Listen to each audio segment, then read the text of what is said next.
Devyai Priyai Keshvasya Vishnu Bhakti Pradevi Satte Namo Jai Tulsi Maharani ki Jai.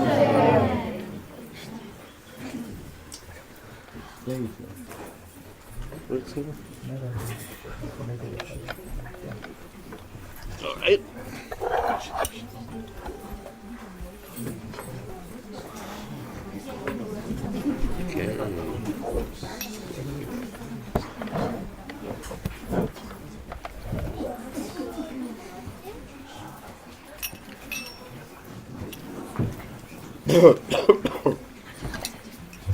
Jaya Radha Madhuva Kunya Bihari Jaya Radha Madhava Kunya Bihari Jaya Radha Madhuva Kunya Bihari Jaya Radha Madhava Kunya Bihari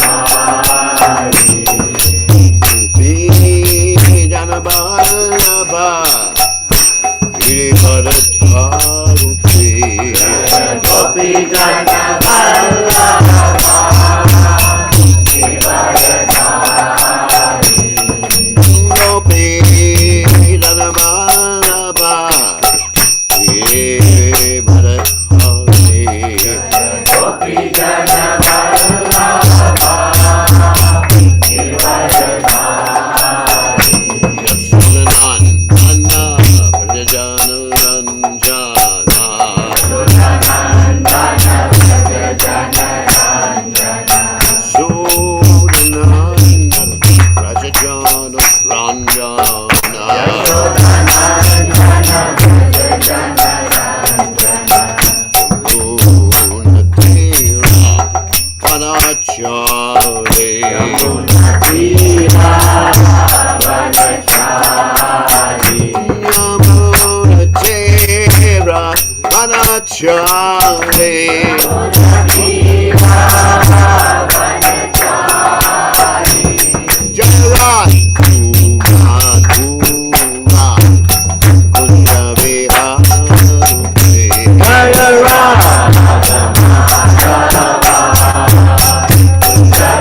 Jai Om Vishnu Pad Paramahansa Paravidikacharya, also Tada Sajashi Shimad, His Divine Grace Savaya, Chalanada Bhaktivedanta Goswami, Srila Prabhupada ki jai, ISKCON founder Acharya.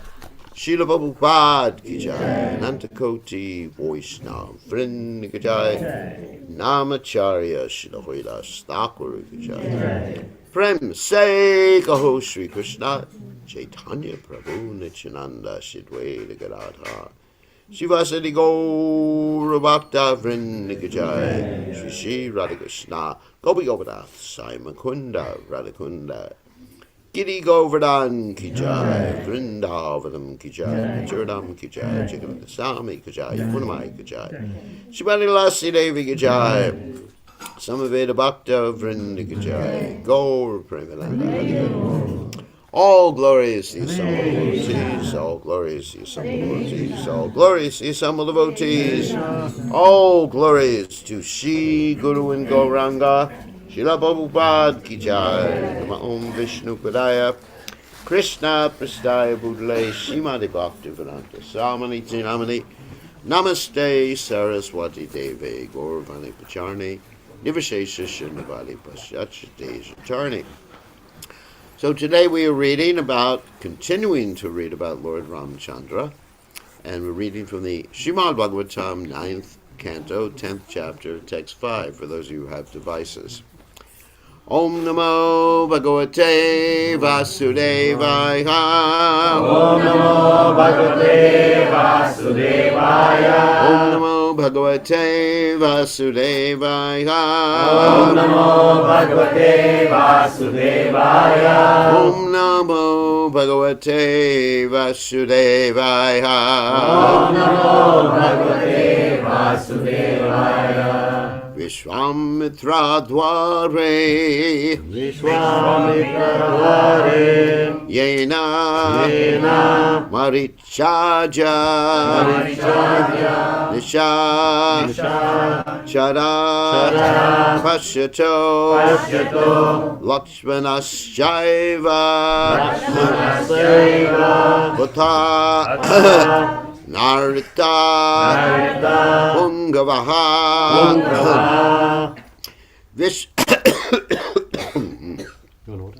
maybe a little water. Vishwamitra Dwareyena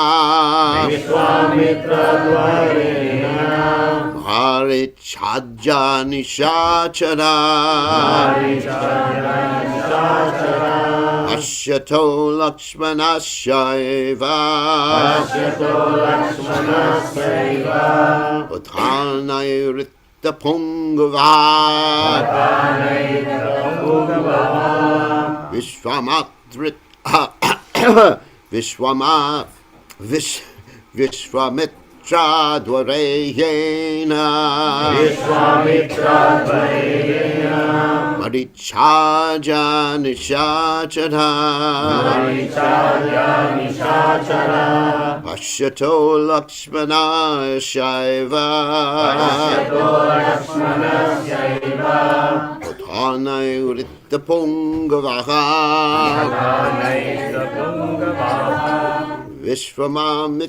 Vishwamitra Dwareyena Marichaja Nishachara Pashyato Lakshmanasyaiva Utthanayrita Pungavaha. Okay. Vishwamitra Dwareyena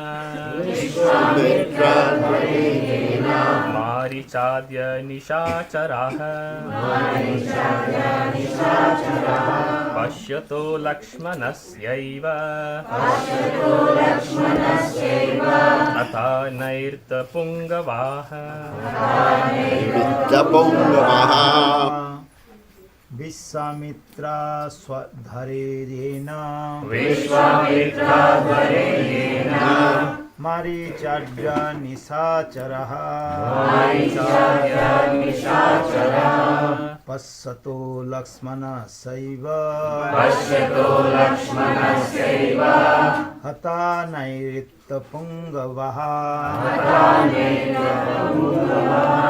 Vishwamitra Dhareyena Marichadya Nishacharaha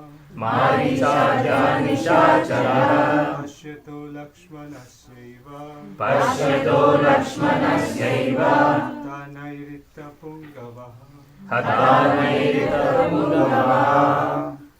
Vishwamitrasdharizena Marichadya Nishacharaha Pashyato Lakshmanasaiva Manasaiva Hata Nairatta Pungavaha Nairitta Pungavaha Vishwamitre Dvareyena Marichadya Nishachara Pashyato Lakshmanasaiva Hata Nairatta Pungavaha Vishwamitra Dvareyena Marichadya Nishachara Marichadya Nishachara Pashyato Lakshmanasaiva Pashyato Lakshmanasaiva Hatanairata Pungavaha Hatanairitta Pungavaha. Okay. Vishwamitra Advare. In the sacrificial arena of the great sage Vishwamitra. Yena. By whom? Lord Ramchandra. Maricha Adhyaha. Headed by Maricha. Nishachara. The uncivilized persons, wandering at night in the darkness of ignorance. Pashyata Lakshmanasya. Being seen by Lakshmana. Eva. Indeed. Hata. Were killed. Nairitta Pungavaha. The great chiefs of the Rakshasas. So translation. In the arena of the sacrifice performed by Vishwamitra, Lord Ramachandra, the king of Ayodhya, killed many demons, Rakshasas, and uncivilized men who wandered at night in the mode of darkness. May Lord Ramachandra, who killed these demons in the presence of Lakshmana, be kind enough to give us protection. So we'll talk about this. So, Om Gana Timirandasha Gananjana Shlakaya Chakshur Unmiritam Yena Tasmai Shigate Maha. So, of course, tomorrow is the actual day of Ram Nomi. It's called Ram Nomi because Lord Ram appeared on the 9th day, not that Lord Ram appeared for 9 days before he appeared. Okay, just so you understand that. So somehow or other it became extended to 9 days, and Krishnastami became extended to 8 days, and Nrsimha Chaturdasi became extended to 14 days. There's days of the moon, the Purnima, which is the full moon, and the Amavasya, which is the no moon. So that's why different days are called Ashtami and Purnima and Chaturdasi and Ekadasi. So we don't celebrate Ekadasi for 11 days. That'll be interesting. One day. So the whole way of celebrating something for 9 days or 8 days is actually, I think it comes from Fiji. Give it a pedal on me. What? Give it a pedal. A pedal. Thank you. That's Krishna's lotus feet. So, anyway, we're going to talk a little bit about Vishwamitra and tell the story of Vishwamitra. This is one of the secondary stories told in the Valmiki Ramayana. So Vishwamitra is a very important personality because it's mentioned here. He actually had a sacrifice, and he took Ram and Lakshman with him to protect the sacrifice from the demons, and he had taken a vow of non-violence. But previously, he didn't take a vow of non-violence. And we're going to hear about him because he was a king. And actually, his family is related to Parshuram. He's actually in the same family, which is interesting. So, in any case, his story is as follows. His name originally was Kaushika. And one day, Kaushika went to Vashishta Muni's ashram with his soldiers. And he was received very nicely by Vashishta Muni, a great sage. Actually, Vashishta Muni is one of the Sapta Rishis, the 8 great rishis. So received very, very nicely. And not only was he received nicely, but Vashishta invited him for prasad.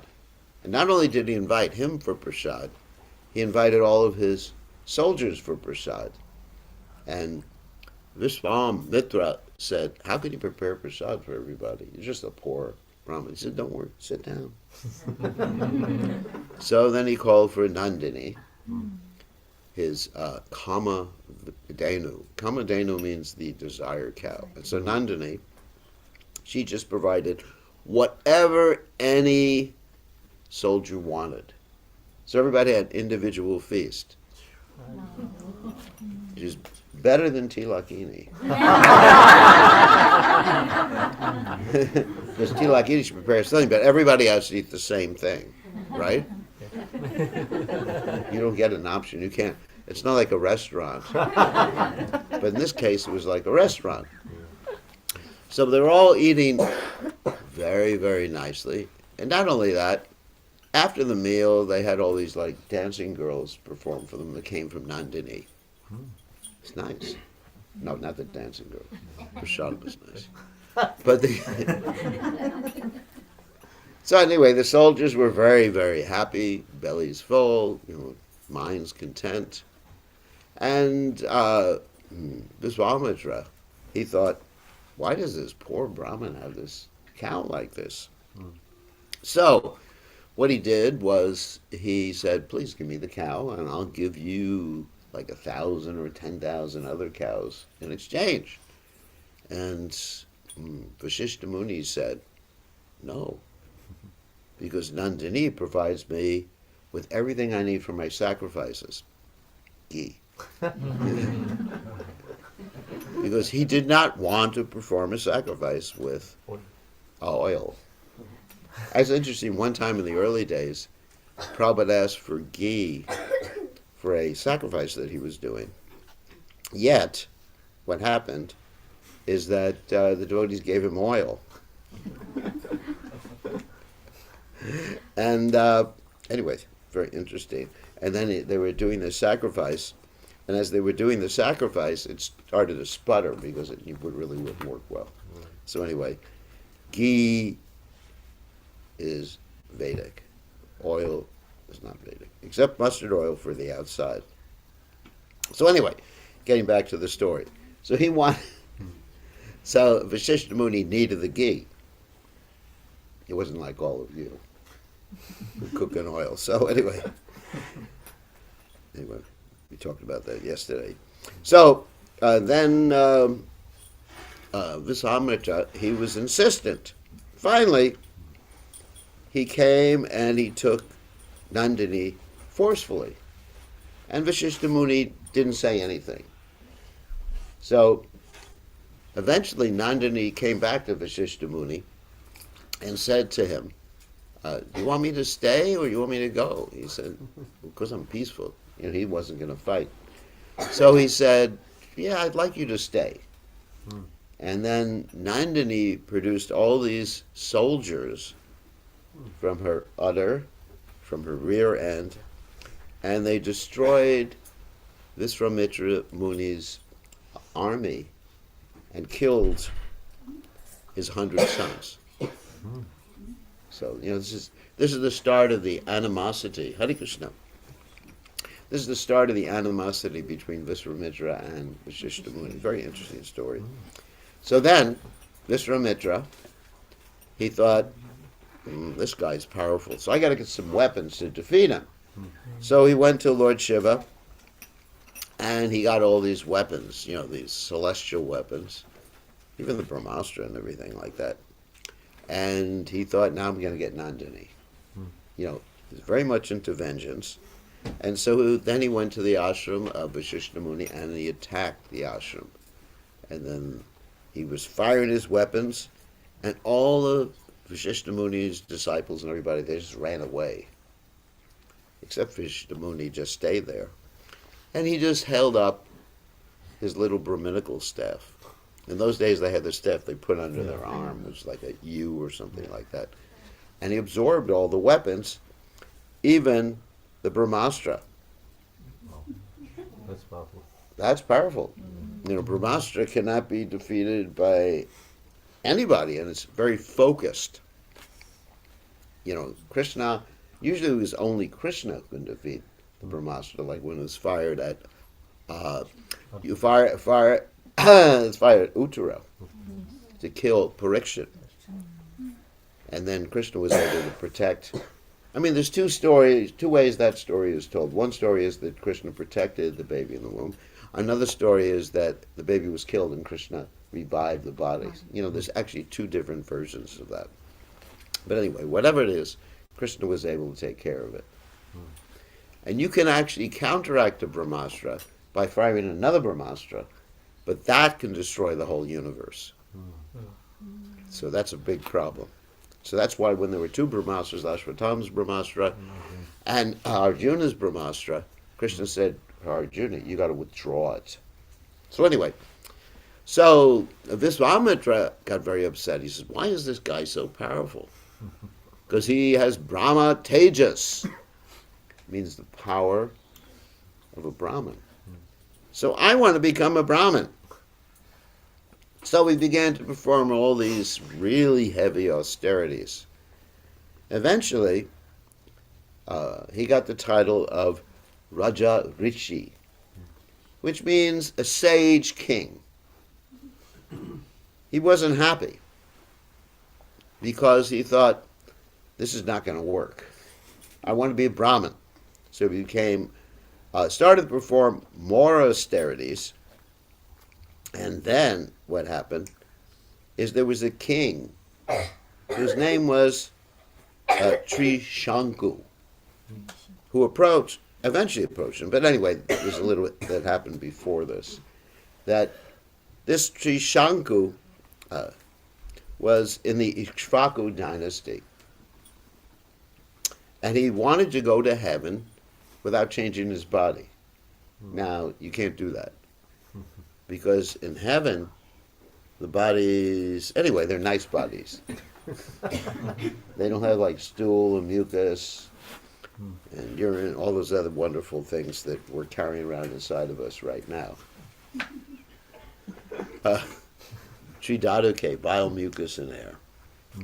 So, they said, not possible. Vasishtha Muni refused to do it. And we're talking about Vasishtha Muni. And then he went to, Vasishtha Muni's sons. And he said, your father wouldn't do it, but can you do it? And they got so upset with him that they cursed him to become a Chandala. That means all of his ornaments were gold previously, and now they turned to iron. Or they became blackish or something like that. He looked really horrendous. Anyway, I won't mention who. But sometimes you have, anyway, I won't. People of certain countries, that are cannibals like that. So, anyway. So, then he got very upset with that. And so, Visvamitra cursed the 100 sons of Vishishta Muni to take 700 births.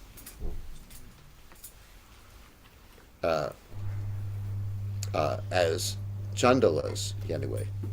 So, because Vishwamitra wanted to do the sacrifice. Okay, so Vishwamitra did the sacrifice, and all the Brahmanas were scared of him because he had such a temper to him that actually they would be cursed by Vishwamitra. So, Vishwamitra agreed to do this sacrifice for Trishanku. So, they did the sacrifice, and nothing happened. Trishanku didn't go to heaven. This Chandala Trishanku didn't go to heaven. So Vishwamitra decided to send Trishanku to heaven on his own power. And he says, go to heaven. And Trishanku was ascending to heaven in his Chandala body. Ugly creature. And Indra was looking and saying, this is not proper. And he says, go back down. And Trishanku went back down. And Vishwamitra said, go back up.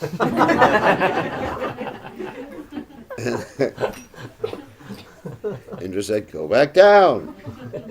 So something like a yo-yo. Yo-yo. Back and forth. And then Vishwamitra said, okay, I'm going to create my own heavenly planet so this guy could enjoy. Because I promised him I'd be able to do that. So anyway, so then he stays there. It's described in the Vedic literatures. He's like hanging upside down in his own heaven. So this was a problem because Vishwamitra actually utilized all of his tejas at that point. The problem with material tejas or material opulence is once you exhaust it, you lost it. And the nice thing about Krishna conscious opulence, bhakti, is swapam apyasya dharmasya trayate mahato bhayat. It's never lost, and it saves one from the most dangerous, difficult, despicable future. So therefore, Krishna consciousness, and we often talk about this, how if you put some Krishna conscious transcendental money in your bank account, you never lose it. But if you do some punya, like we were talking about this the other day, with the pinda sacrifice that people do, every year, anyway, Pitri Pox, which everybody is so enthusiastic about. Don't worship Krishna, just do the thing for your forefathers. And you keep your forefathers out of hell because you're, Putra? Putra means he or she, or Putriya actually, who saves one's forefathers, ancestors, from hell by performing this different sacrifice. So what happens when you stop doing it, the money runs out. And Shane Punya Marcha Lokam Vishanti, again they come back to the earth planet. But when you perform devotional service, then your forefathers, ancestors, keep getting benefited eternally. Pretty good, isn't it? So if you really want to help your ancestors, don't put a plate out under a tree with cigarettes and coffee.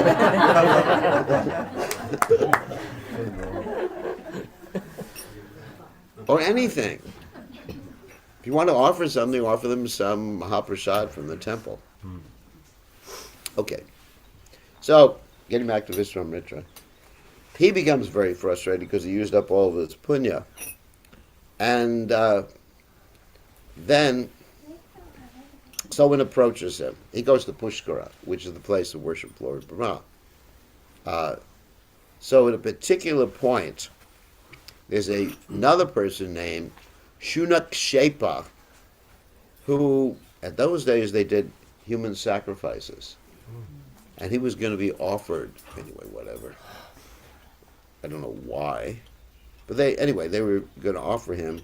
Well, anyway, if they did sacrifices, the person would get a different body or a new body and be rejuvenated, like they had Gomeda, Ashvameda, sacrifice. Gomeda means even sacrificing a cow, or Ashvameda, a horse. So, anyway, so Shunakshepa was the nephew of Viswamitra Muni. So he says Shunakshepa is going to be sacrificed. He's part of a human sacrifice for the king. And so Viswamitra is not the king at that point. So he is approached by Shunakshepa, and Shunakshepa says, "Save me! Save me, uncle!" And Viswamitra asked one of his sons, this shows his anger and his problem with anger, and how we have to control our anger. So he asked one of his sons to step in to take the place of Shunakshepa so his son can be killed or sacrificed. You know, he's willing to sacrifice one son. He had a lot of sons. For the sake of his nephew. So, anyway, so his sons refuse. Then he curses all of his sons to become dog eaters. And so, then he loses more Tejas. So then, he gives Shunakshepa mantras to Lord Vishnu and Indra so that he'll be saved, and Shunakshepa goes to the sacrifice and he's saved. He does not die. He doesn't die. Then again, he remains in Pushkara, and he performs more austerities. And after 100 years, he's given a title of Rishi. You know, first he's Raja Rishi, now he's just a plain old Rishi. Lord Brahma gives him the title. Then he performs more austerities, still wants to become a Brahma Rishi. And then the demigods become very worried about him because he's becoming very powerful. Then they send down Menaka, his heavenly society girl. And it's described in some of the Vedic literatures that he has his eyes closed, or half open, and he hears the ringing of her ankle bells. And he goes, "What's that?" And he looks at actually, just something funny, it has nothing to do with the Ramayana. When I was a young brahmachari, I recommended that all the ladies have ankle bells so we could tell when they were coming. You know, warning. Like the siren of an ambulance or something. So, anyway, so what happened is that he became attracted to Menaka, and one thing led to another, and for 10 years they were cohabiting with each other. And as a result, a very nice little baby girl was born. Her name eventually was Shakuntala. And there's a whole story about Shakuntala. She was taken care of by the sage Kanva Muni, and actually protected by the vultures in the beginning, but then the sage took care of her, and eventually she gave birth to Bart. Not because of the sage, you know. Dushmanta came, this king Dushmanta came, and when Kanva Muni wasn't around, he fell in love with her, and they got married by Gandharva rite, which means exchanging garlands. And she became pregnant. And then he left and he said, "I'll call for you." And he didn't call for her. And she was cursed, and so the Dushmanta wouldn't remember her. And eventually that curse was mitigated when the ring was found. I think many of you know that story.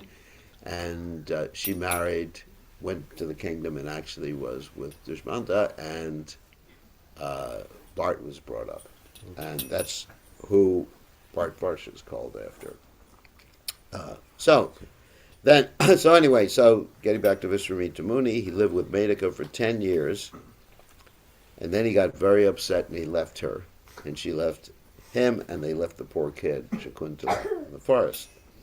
So then, after exhausting all of his punya, because he had fell down with Menaka, he went to the Himalayas and meditated for 1,000 years.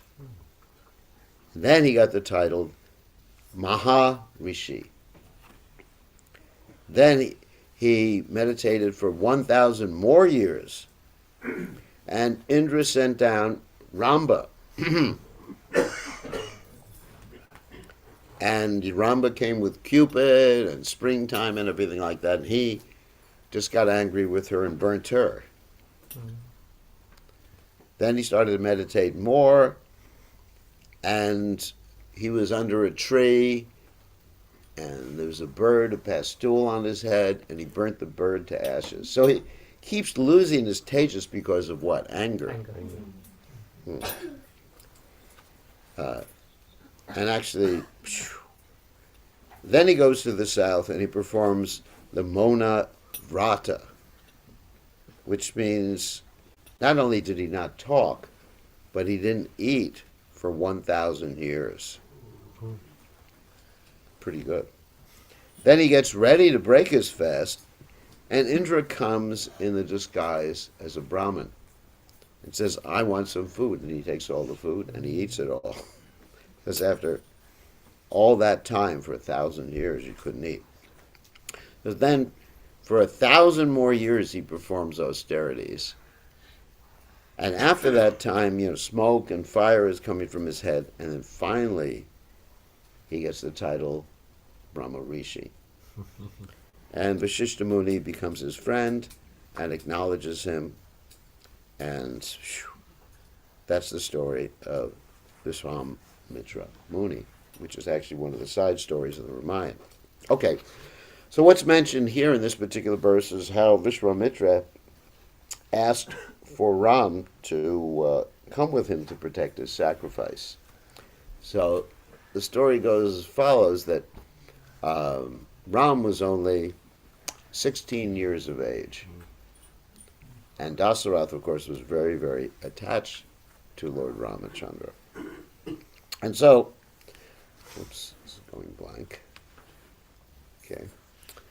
And so, Dasarath didn't want to give Lord Ramchandra to Vishwamitra because he said, I will go myself with all my soldiers to protect the sacrifice. And Vishwamitra said, no, I want Ram.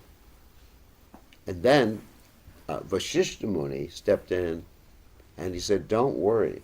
Vishwamitra himself is capable of protecting Ram. So please let him go. So they went, and on the way they met this beautiful girl, Tadika, who was the mother of Marich. And it was in this forest that was devastated. There were actually basically no trees. They're just like, or trees without leaves in it. And there were no creatures in it. And Ram asks, why is it like this? And Vishwamitra said this because there's Tadikas there destroying all the creatures and creating an inauspicious atmosphere. And so eventually, Ram twanged his bow, and Tadika, who was sleeping at that particular time, she woke up and she saw Ram and Lakshman and Vishwamitra, and she was thinking, let me kill them and eat them. She was actually previously like a demigoddess or something who was cursed to become like that. Actually, here's the story. She was a Yaksha princess, the daughter of a Yaksha called Suketu, who wanted a son, and instead he got this beautiful girl, Tadika. She was actually quite beautiful. And Tadika married another demon another Yaksha named Sumali. And she had two sons, Maricha and Subahu. And here's the interesting point of the Ramayana story. She had a daughter named Kekasi. Oh. That's where Kekasi came from. Now, a little side story there. So Kekasi, of course, she was the one who lured the sage Vishravas to have a relationship, and as a result, you had these wonderful children. One of them was wonderful. So there's Ravan, Kumbhakarna, Vibhishan, and this beautiful girl Surpanaka. So anyway, that's Kekasi. So Rishi Agastya Rishi cursed Sumali and Suketu to die, and therefore Tadaka and Subahu tried to kill Agastya Muni. And Augusta cursed her to become ugly, and Subahu was also cursed to become ugly, even though she was very pretty before. So that's why Subahu and Maricha wanted to harass Vishwamitra Muni. So that's the whole history there. So basically, Tadaka was trying to kill Ram and Lakshman and Vishwamitra. And Ram, he was very reluctant to kill her because she was a lady. Generally, you're not supposed to kill ladies, unless they happen to be Rakshasinis. So Ram was very, very reluctant, just like Krishna was reluctant to kill Putana. It's described by the Acharyas, Krishna even closed his eyes because she was his mother. And also the other Acharyas described that Krishna was giving her a message or something like that. So, in any case, Ram was very reluctant, but then it came time to dusk. And at dusk time, the demons become much more powerful. So Ram decided to kill Tadaka. First, he cut her arms off first.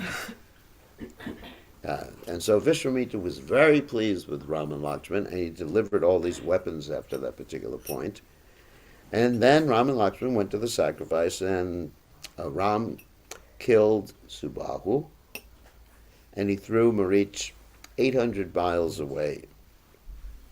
Then they proceeded to Mithila.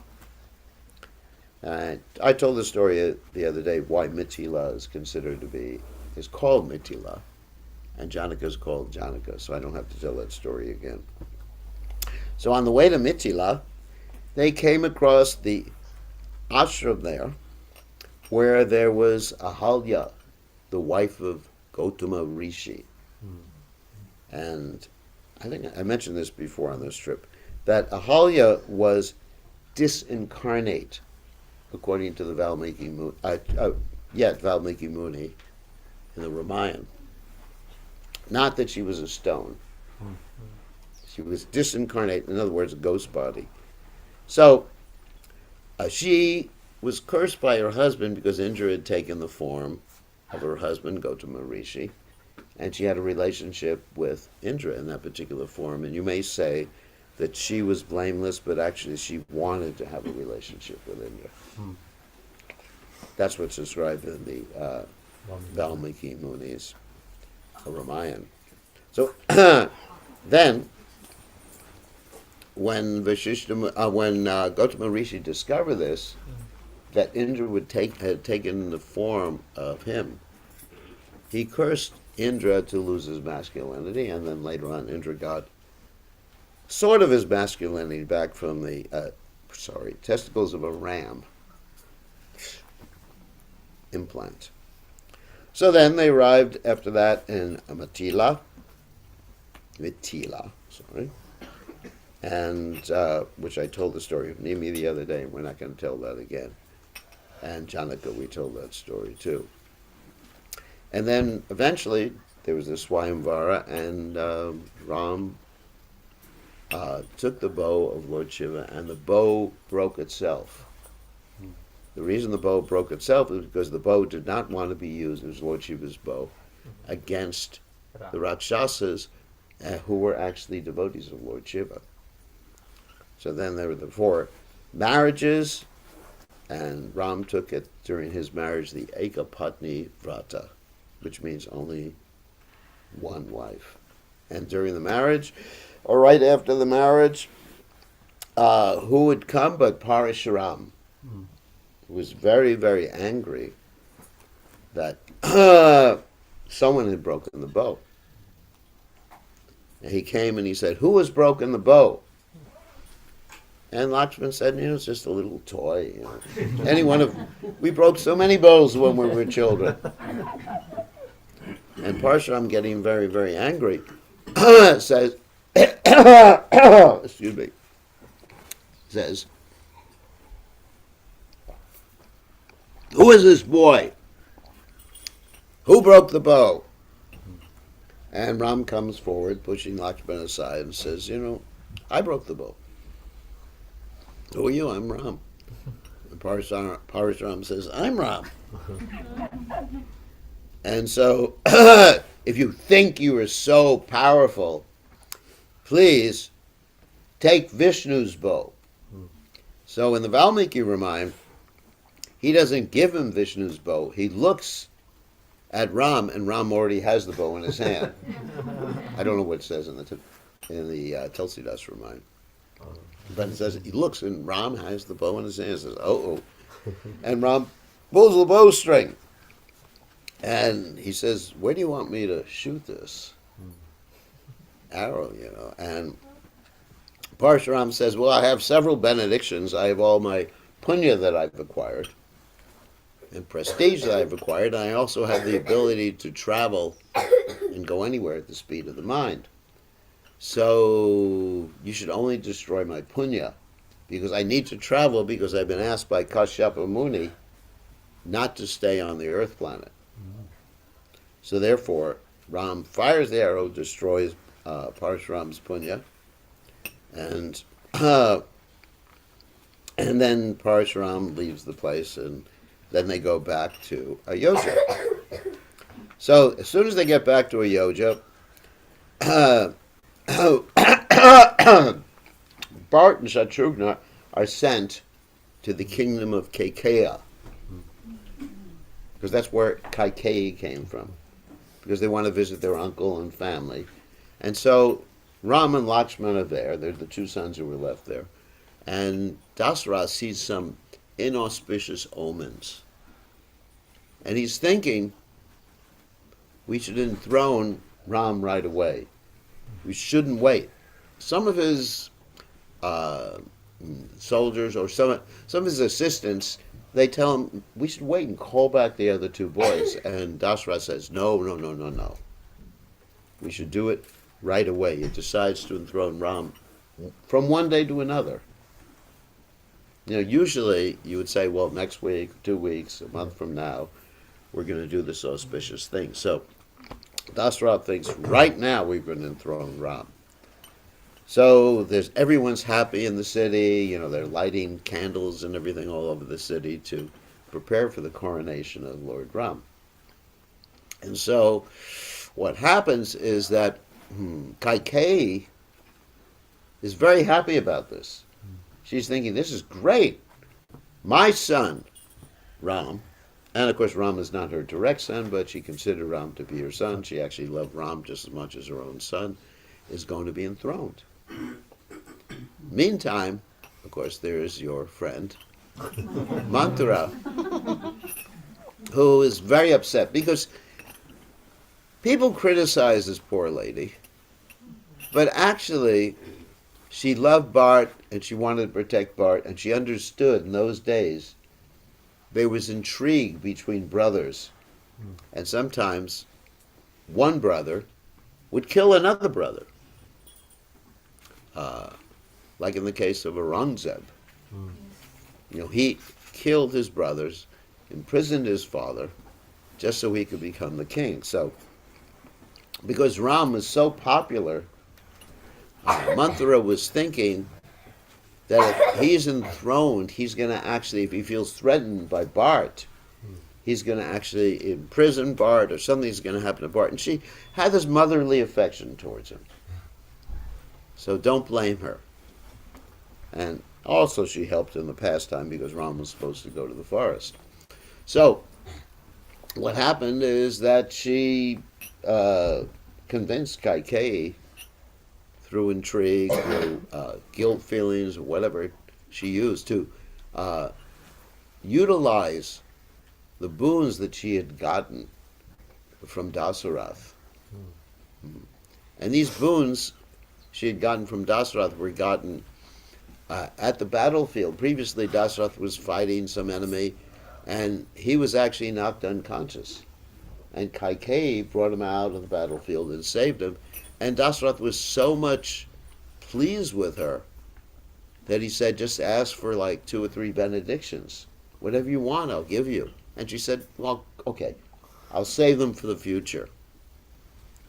Because she was thinking, let me save them in case there's something that comes up. So Mantra advised Kaikeyi, this is what you should do. So Kaikeyi goes to her anger room in the palace. Every princess had an anger room, and queen, because as we mentioned yesterday when people asked about women intelligence and everything like that, there's a lot of emotions. Men also have an anger room too. It's called a gymnasium.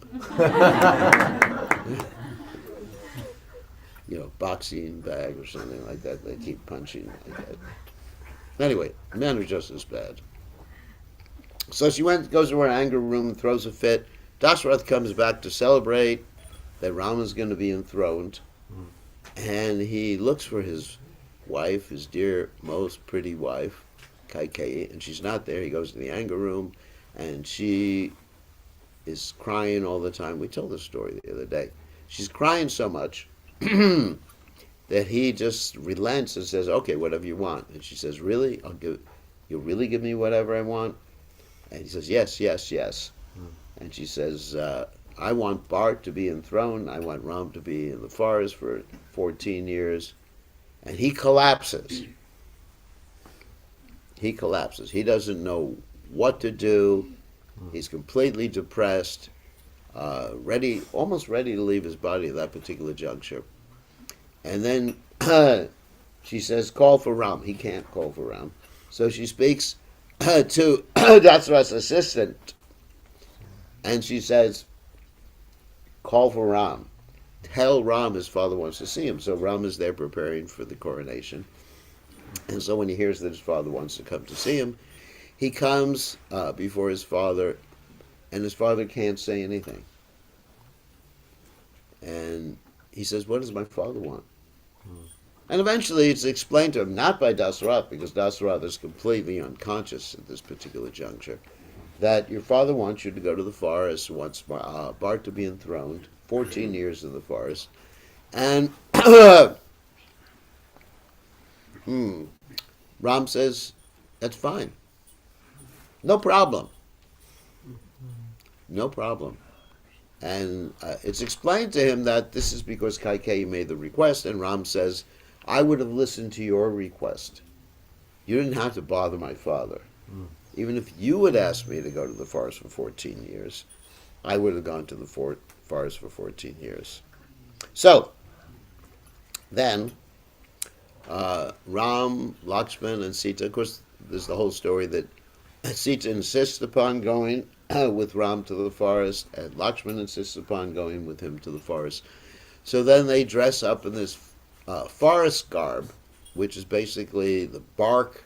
They make clothes from the bark of trees. Somehow or they get threads from the bark of trees. And they dress up in that particular way, and they appear before Dasarath, and Dasarath becomes more depressed. And then they go to the forest. And actually, when they go to the forest, the citizens follow them to the forest, and they're taken by this person named Sumantra, who is Dasarath's assistant. And the citizens are all there. The first night, they're all in the forest together. And Ram wakes up very early, and he tells Sumantra and Lakshman, let's go. We're going to trick the citizens because they want to follow Ram. And then he sends Sumantra back after they cross the river at a place called Shringarapura. And that's where also Ram met Guha, the king of the Nishadas, who Ram associated with in the Gurukula. And then send Sumantra back. They go first to Bharadvaja's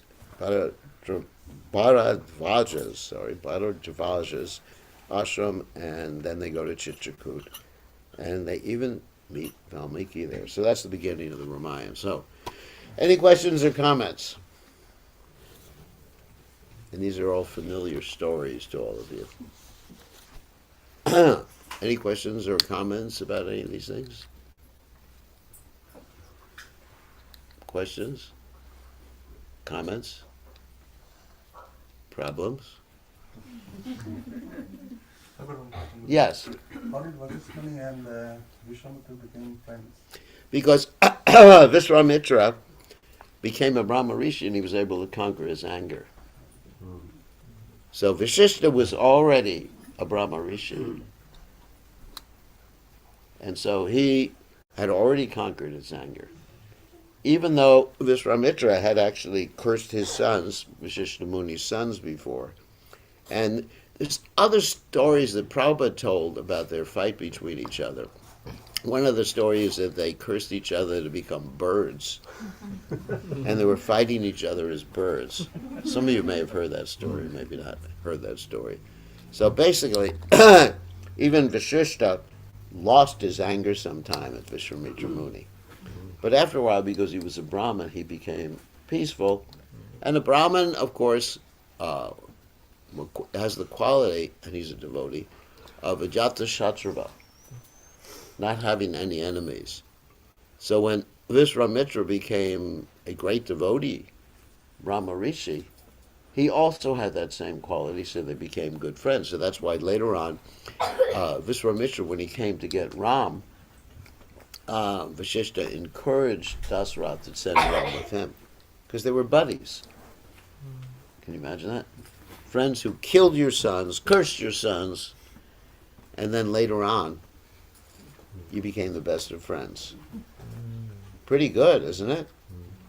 And so that's Krishna consciousness. Tatikshava kurunika surila sarvadehinam ajata shatrava shanta sadhava sadhabhushana. The qualities of a devotee are tolerance, compassion, being a friend to all living entities, surila sarvadehinam, ajata shatrava, not considering anyone to be your enemy, and shanta, peaceful, sadhava sadhabhushana. And this way, these are the ornaments of a sadhu. So any of us could actually come to that status by performing devotional service. And we don't have to meditate for thousands of years, and hopefully Indra's not going to send Menaka. So hasn't happened to me so far.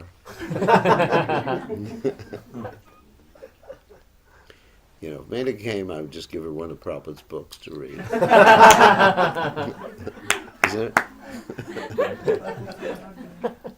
I mean, what else are you going to do with it?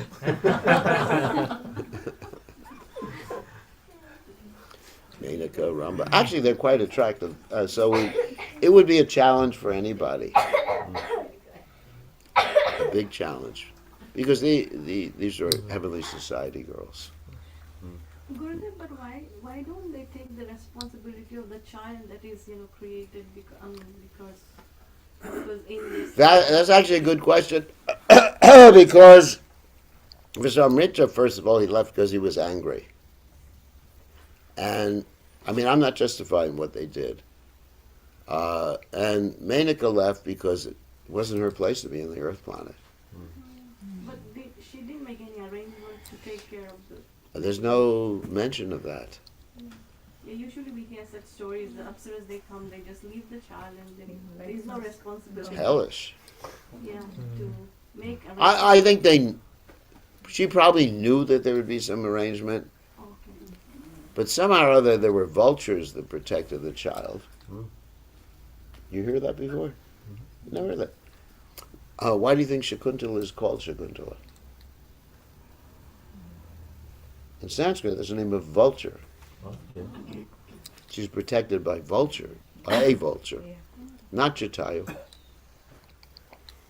But she was protected by a vulture, and then Kanva Muni finds her, and then Kanva Muni adopts her, like that. I mean, her story is quite interesting, how even Dushmanta neglected her. He came, had a relation, he got married, Gandharva marriage, exchanging garlands. I love you, I'll call for you. And then he has to take her back right then. And he knows that probably she's pregnant. You know, that's a little irresponsible too, isn't it? Somewhere we heard that Durvasa Muni cursed her because she was always thinking he came to He came her to her ashram and he was. cursed that she was- That story is that her husband would forget her until she presented the ring or something. Oh, yeah, that story is there too. And then later on, so what happens? All right, I can tell more of the story. She was cursed that she would be forgotten by her husband because Durvasa Muni got angry with her. Because Durvasa Muni, here's the whole story, now I remember. Durvasa Muni was angry with her because she was always thinking of Dushmanta. And Durvasa Muni came, he was hungry, he wanted some reception. She was going, Dushmanta.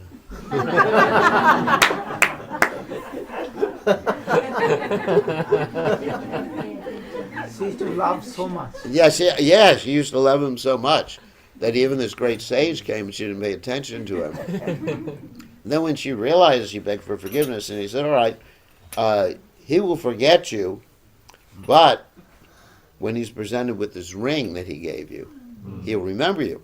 So then she goes to see him. She has the ring and everything like that. She's going through the river.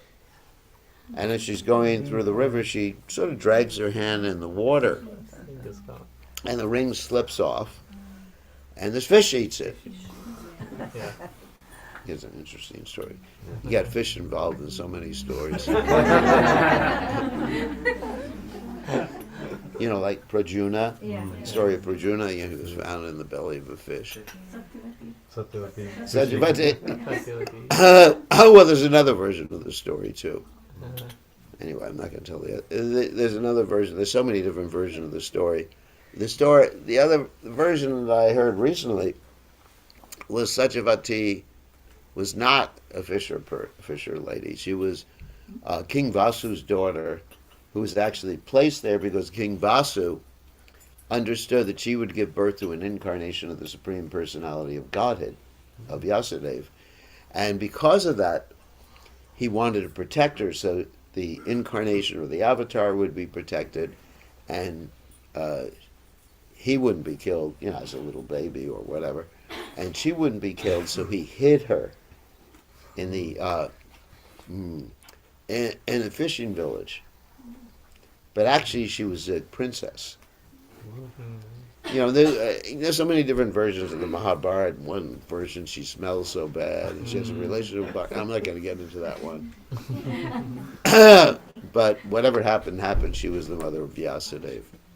So getting back to the story of Shakuntala, she was dragging her hand. The fish ate the rain, and she goes before Dushmanta, and Dushmanta says, "I don't know this lady."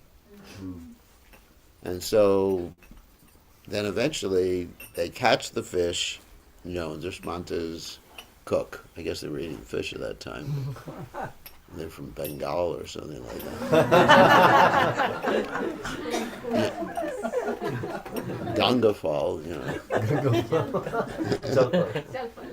What? Jalfal. That's called Gangafal Yeah. too. Okay. The same thing. Gangafal. It means the fruit of the Ganges. That's where it started. Gangafal. Fruit of the Ganges. So anyway, how there were fish, and the fish was caught, and they opened up the fish, and they discovered the ring. The ring was brought to King Dushmanta, and then he said, "Oh, that's my wife." She actually came, when she came to see him, she came with little Bart too. Here's my son. First time she came. And he just said, "I don't know these people. She just wants money, go away, lady." So that's the story of Shakuntala, and she lived happily ever after with Dushmanta after that particular point. So why did they leave the poor kid in the forest? I guess it was heartless, isn't it? When we hear the pastime of the wife of the Prachetas, Yeah. because she was also born of an Apsara and one of the sage, and then They just dropped the kids over the trees. they just in the left trees, yeah. And and the forest they look after. I guess they knew through their spiritual vision that the child would be protected. I mean, I wasn't there at that time, so I didn't get a chance to ask them the question. Okay, one more. It's a good point, though. It's pretty cruel to drop the kid off in the forest. Any other questions or comments? Yeah. Krishna Guru Maharaj. Gita instructs us to overcome our anger, to control our anger. Yeah. But how these spiritualized soul like Rishi, they are angry always. Most of how they got angry. Like Durvasa, he is so angry after meditation and things, then what is the use of meditation?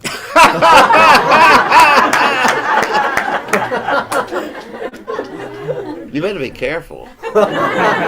He may be watching online. Let me check if he's watching. Oh my God, what a question.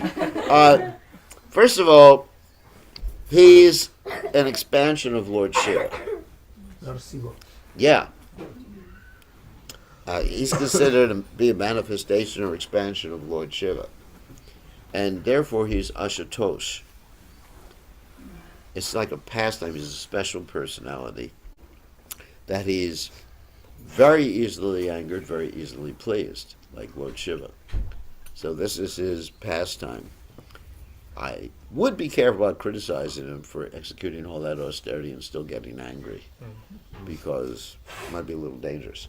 But anyway, and Vasishta Muni got angry because everybody has their limitations. You know, everybody, even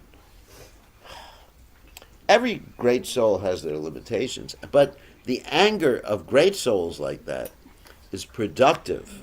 Gauranga Mahaprabhu. Yeah, it actually has some benefit. Like Lord Chaitanya Mahaprabhu, he would sometimes get angry if someone presented something improperly. You have Ballabhacharya, who criticized Sridhar Swami, and Lord Chaitanya got angry and he said, anyone who criticizes the Swami is a prostitute. But that was for the benefit of Ballabhacharya. And there was another person, Gopal Chapala, who approached Lord Chaitanya Mahaprabhu and said, "You're the most munificent personality of Godhead. You should save me." He had leprosy. And Lord Chaitanya said, "No, because you have offended Srivas Thakur. I curse you to be bitten by these same worms for like thousands of years." So, or you have Narada Muni, who got angry at Manigriva Nalakuvara. But their anger is appropriate. Now, Vishram Richard's Muni's anger in the beginning was not appropriate. That was completely inappropriate because he wasn't on a transcendental platform. But as far as the sages getting angry, it's very appropriate. And Durvasa, he's in a very special position because he's Ashutosh. Blessing in disguise. What? Blessing in disguise. So it's a it's always a blessing. If you hear about the cursing of the sages and the personalities who became demons in Krishna's pastimes, they always got the advantage of being associated with Krishna. So whenever you hear this cursing, it's actually for the principle of rectification rather than vengeance. When it's a great personality. Not Vishwamitra Muni in the beginning. That was vengeance and anger, uncontrolled anger. But in the case of all these sages who were self-realized, it's a manifestation of compassion. Because actually, what did the Prabhupada say? Spare the rod, spoil the child. No, not that you should hit the child, but sometimes the parents should be appropriately, not uncontrolled angry at the child, but utilize that. You know, that it's appropriate in a particular circumstance. So there's no problem with anger. It just has to be expressed appropriately. And the sages, when they get angry, it's appropriate. All right? So, other questions or comments? Time to end. All right, we'll see everybody later. All glories to His Divine Grace, Srila Prabhupada. Ramchandra Bhagavan ki jai. Prabhupada ki jai.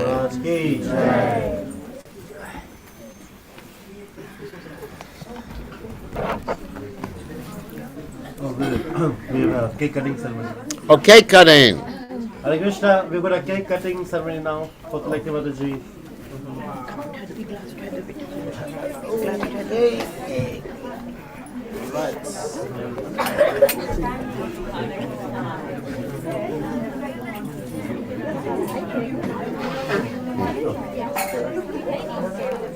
How Vishwamitra was able to hear the ankle bell sound of Shamika Rishi, but not able to hear.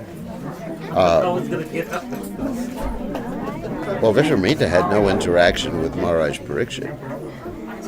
Oh, but Shamika Rishi was not able to hear Maharaj Pariksit because Shamika Rishi was a pure devotee absorbed in Vishnu, whereas Vishwamitra had his meditation based upon ulterior material motives. So the meditation or the contemplation was not as absorbed as a devotee like Shamika Rishi's meditation. That's the answer to your question. Okay.